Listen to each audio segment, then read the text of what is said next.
Vivekanandan viral. ఈ movie review అయితే ఇప్పుడు ఈ మూవీ తెలుగులో ఆహాలో స్ట్రీమ్ అవుతుంది. ఇది మనకు జనవరి 19th 2024 వచ్చింది. ఇప్పుడు అంతే మలయాళం ఫిలిం అది. ఇప్పుడైతే మనకు తెలుగు ఆడియోలో ప్రైమ్ వీడియోలో స్ట్రీమ్ అవుతుంది. ఇది పాయింట్. సో షైనీ టామ్ గారు అయితే ఈ ఫిలింలో అయితే నటించారు మెయిన్ లీడ్ గా. అండ్ మోర్ క్యారెక్టర్స్ ఉన్నాయి ఫిలింలో. సో అది మీ ఫిలిం చూసినాక తెలుసుకోండి. మెయిన్గా ఈ ఫిలిం చూడొచ్చా లేదా అని అంటే ఫ్యామిలీతో అసలు చూడాల్సిన ఫిలిం కాదని చెప్పొచ్చు, కంపల్సరీ చెప్పొచ్చు. మెసేజ్ ఉంది, మెసేజ్ లేదని అనట్లేను, కానీ నాకు తెలిసి చూడకపోవడమే బెటర్ అని నా ఫీలింగ్ ఇది. ఓకేనా అది.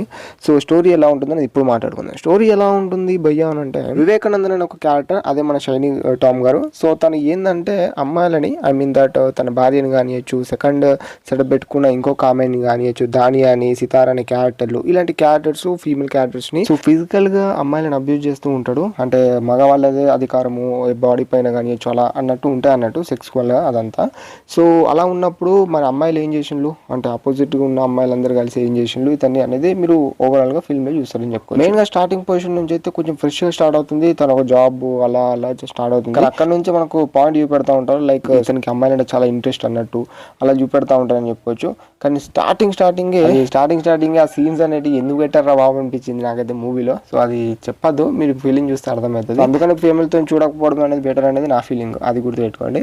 అండ్ ఇంకా ఫస్ట్ హాఫ్ అనేది ఓకే అని వెళ్ళినా కూడా సెకండ్ హాఫ్ అయితే ఇంకా దారుణంగా అనిపించింది. అంతా ఒక దారుణంగా అనిపించింది సెకండ్ హాఫ్. తను వీడియోలు తీయడము, తను వైరల్ చేయడము అదంతా ఎందుకు అన్నట్టు అనిపించింది. కానీ లాస్ట్ క్లైమాక్స్ చూసుకున్నట్టయితే ఓకే ఫిలిం అయితే ఓకే అనిపించింది.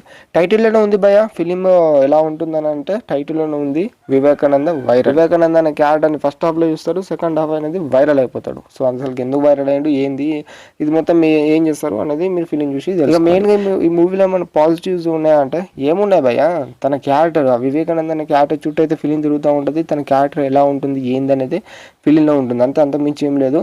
తను ఒక విచిత్రమైన మనిషి అని చెప్పుకోవచ్చు, అది కూడా అమ్మాయిల విషయం దగ్గరికి వస్తే. ఓకేనా, ఇది అన్నట్టు ఓవరాల్గా పాయింట్ గురించి చూసుకుంటాం మూవీలో. అండ్ ఈ మూవీలో సాంగ్స్ ఒక సాంగ్ 2 సాంగ్స్ ఉంటాయి, అవి కూడా అంత బెబ్బే అబ్బాయి అనిపించినాయి. బ్యాక్గ్రౌండ్ మ్యూజిక్ కూడా ఒక ఫ్లాట్గా వెళ్ళిపోతూ ఉంటుంది, సీన్స్ కూడా ఒక ఫ్లాట్గా వెళ్ళిపోతూ ఉంటాయి. నాకు తెలిసి మీకు మిడిల్ ఆఫ్ ది టైంలో మీకు బోర్ అనిపించే సీన్స్ కూడా ఉండొచ్చు అని నేను అనుకుంటున్నా. ఇన్ కేస్ ఇంట్రెస్ట్ పడితే ఆ వివేకానందన క్యారెక్టర్ కానియచ్చు, అలా ఆపోజిట్గా ఉన్న అమ్మాయిలకు క్యారెక్టర్స్ కానియచ్చు, మీరు కనెక్ట్ అవుతే మాత్రం మీరు చూస్తారు అన్నట్టు నేను చెప్పుకోవచ్చు. సో ఇలా అయితే ఉంటుంది వివేకానంద వైరల్ అనే మూవీ రివ్యూ. అండ్ మన షైనీ గారు అయితే ఓకే అనిపించింది క్యారెక్టర్ చూసుకున్నదంతా, కానీ ఎందుకు ఫీలింగ్ చేస్తారు అన్నట్టు అనిపించింది నాకైతే. సో ఇదన్నట్టు వీడియో నచ్చితే సపోర్ట్ చేయండి అండ్ లైక్ చేయండి.